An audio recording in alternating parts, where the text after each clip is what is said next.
Ouais, ce document est un document qui permet de voir une pollution aérienne qui a eu lieu sur Sainte-Marie-de-Redon en Bretagne mardi 14 octobre entre 14h30 et 16h. Donc cette pollution aérienne est des filaments aéroportés donc, qui peuvent mesurer jusqu'à 10 mètres de long, euh, qui ressemblent à des toiles d'araignée, mais la grande différence avec des toiles d'araignée, ces filaments sont synthétiques avec un aspect bleuâtre, aussi, ils sont beaucoup plus épais et aussi gras. Donc ces filaments ont deux présentations, soit c'est des filaments qui peuvent aller jusqu'à 10 mètres, comme on a vu tomber par milliers dans le ciel de Redon, soit ils se regroupent en forme de cocon, là, comme vous pouvez voir sur cette photo. Ces cocons, après, s'ils sont en même le vent, vont rester très très longtemps s'il n'y a pas d'humidité. Par contre, si les filaments sont en contact avec de la nature, ils vont disparaître.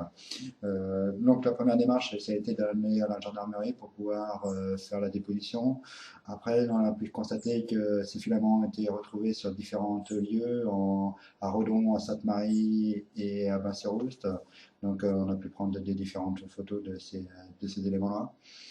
Alors là, vous allez pouvoir voir sur ces photos la différence entre une toile d'araignée et un filament aéroporté. Donc, ils sont beaucoup plus gras, beaucoup plus épais et forment encore un cocon qui sont totalement différents par rapport à la toile d'araignée.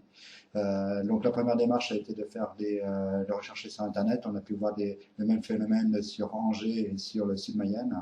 Donc, après, nous, on a contacté la presse, mais aussi on a surtout fait une lettre à nos représentants qui sont le ministre de l'Environnement, le ministre de la Santé, la DGAC et la préfecture. Après, on a fait une petite information sur la presse locale pour donner l'information de cette pollution aéroportée. On s'est appuyé après sur Internet pour voir ce que ça peut être. Et donc, on peut constater que cette pollution aérienne peut avoir des conséquences environnementales et sanitaires.